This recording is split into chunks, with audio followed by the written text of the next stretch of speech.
One of my greatest passions that I haven't talked about it so far in this channel is animes. Especially if they are strange, dark, violent, and full of gore. And since these are qualities that apply to probably 80% of the animes, I decided with myself. Let's talk about one that I love called Genocyber. Hello, my name is Gus and I love to talk about movies and especially trash movies more than anybody in this world that I consider normal. And if you are someone like myself that loves animes with horror, science fiction, gore, and a little bit of action, don't forget to subscribe to this channel and leave a like in the video. And now let's talk about this beauty that I discovered recently called Genocyber. Genocyber was originally a manga released in 1993, created by Tony Takezaki. And as far as we know, the manga had only one volume and was prematurely cancelled. This manga was the base for the creation of the anime in the form of OVA, which means Original Video Animation. That was in 1994 and was divided by 5 episodes. And the story is about twin sisters that were born from a lab experiment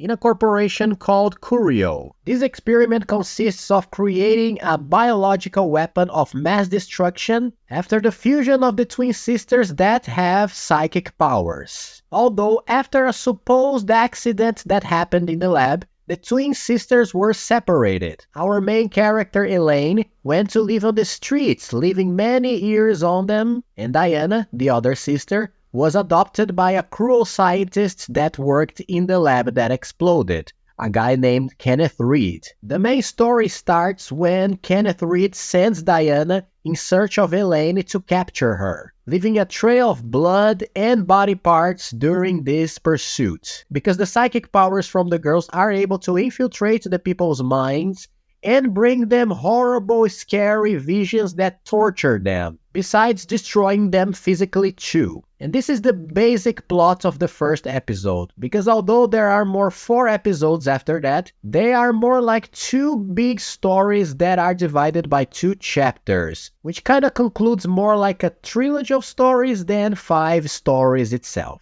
And I love that, because even though they continue the story of Elaine, that is the central character, the 3 stories are very different and take place in different times. And you probably heard about the cyberpunk style of stories, with examples of animes like Ghost in the Shell, or the steampunk style with animes like The Full Metal Alchemist and Steam Boy. But here we have a style that I wasn't familiar with, that is the Biopunk.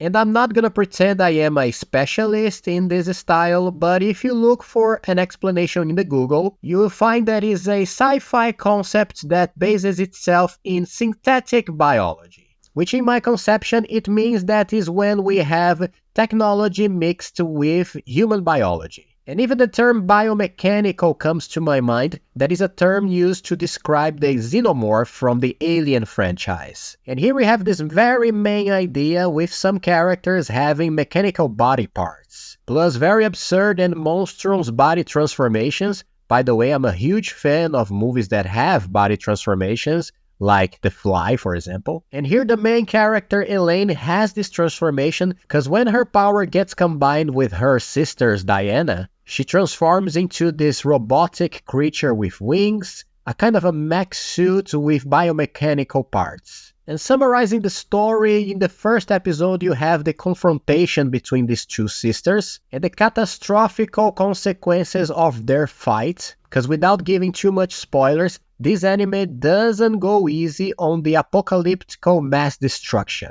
Another element that I love in animes. And even though this has many elements that sound quite similar with Akira, the greatest classic of animes, this has its own identity, but we talk about this later. The second story takes place sometime later when Elaine finds herself in a warship called Alexandria. And let me just say that I have a weak spot for stories that take place in a ship, or a submarine, or a big boat, whatever. And this ship is moving on the ocean to attack a country that refused an alliance proposed by the UN. There, Elaine is rescued by the crew and adopted by a medical officer from the ship called Myra, a woman that had a daughter that recently died in a plane crash. By the way, Elaine is very similar physically with her daughter, and both have a connection that I won't spoil. But in this ship there is also an experiment being conducted with a creature that is very similar to the Genocyber.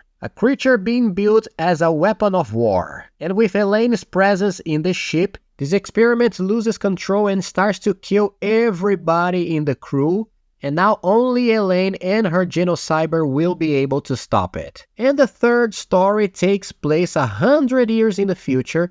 After many wars against the Genocyber, it decided to leave the planet and only a few human cities remained. One of them is called Arc de Grande, a futuristic city that lives under extreme dictatorship. And here the focus of the story is in a new character named Mel, that is a blind girl that has also some kind of psychic powers. She moves to this city with her fiancé Ryu, but they quickly get in trouble and run away for the underbellies of the city. There they find a religious cult that pray for the image of the Genocyber and believe it is a god that one day will return and destroy all the evil in the city to be able to start everything over again in a new society. Like I said, I love this trilogy because besides having many elements that I adore in this kind of genre, like the biopunk, they play with different interesting themes, like the greedy misuse of technology, politics, and religion. It's like Ian Malcolm's great critical commentary from Jurassic Park. The scientists were so greedy thinking if they could do it that they never questioned if they should do it. A discussion that brings scary predictions since technology is evolving every day, sometimes without control and too fast. And for having these individual different characteristics between each other, each episode has at least 30 minutes. They bring this very fascinating element of having 3 different events that has the main character Elaine as the center, which contributes to the strangeness of the anime, and I say strangeness as a compliment because I love this element in animes. They can be bold and dare to bring bizarre elements that as you watch you can think, okay, this is something I'm not used to watch every day, and I love that. My favorite story is the second one, because besides taking place in a ship, and like I said, I love this kind of stories that take place in a closed environment, it has this element of horror that I love. Like Alien, for example, a creature aboard a ship mercilessly killing everyone. And I think the third one is my least favorite, even though it has the most interesting elements of social commentary, especially regarding politics versus religion, different social classes. This is the story that least features the character Elaine, that for me is an amazing character. Don't be fooled, she is not a superhero. In fact, she is exactly what she was created to be, a weapon of mass destruction, capable of killing millions around her, being innocent people or not. But the point is that she is a victim of the circumstances, a little girl trapped in the body of a war machine, or vice versa, but that possesses a layer of innocence and kindness, because she tries to connect with other humans, but when these humans suffer because of what she is quite heartbreaking. And this is one of the great qualities of this anime, because behind all these layers of blood and guts and gore, there is a layer of sensibility and sadness in these characters. And talking about blood and guts, this is one of the great elements of Genocyber. I'm pretty sure this is considered one of the most violent animes ever created. Yes, it's gore, yes, it's cruel,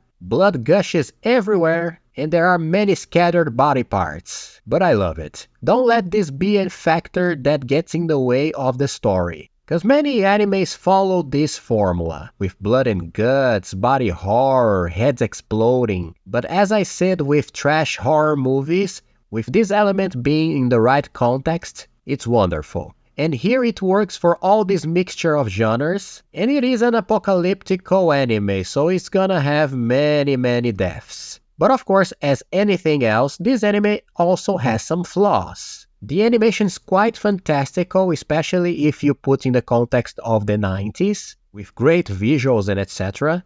But the narrative is a little too choppy for my taste, jumping from element to element with poor explanation of things. The beginning of the anime shows a scientist explaining the concept of the Genocyber, and it's quite difficult to comprehend. Even I thought with myself, what the hell is he talking about? But that's okay. Sometimes the contrary occurs too, over-explanation of some of the elements. But none of these problems are something that prevent you from enjoying the piece.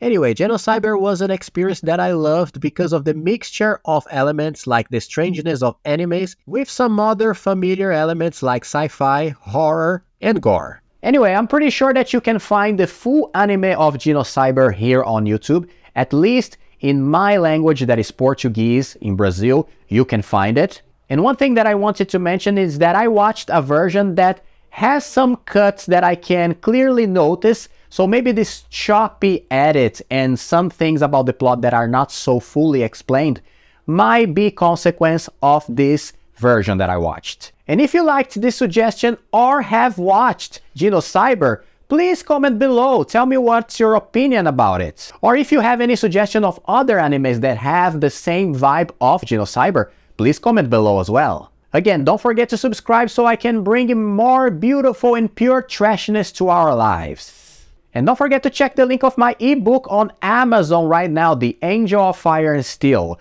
A big epic adventure, dark, full of gore, body horror, and big fights that takes place in a universe between angels and demons and has some very good similarities with Genocyber, especially with the Biopunk and some body horror like I mentioned. The link is right down here on the description. If you like this kind of story and these elements that I said, you will love this book. And this is it for today. Thank you so much. See you in the next Trashing with Gus, and bye bye.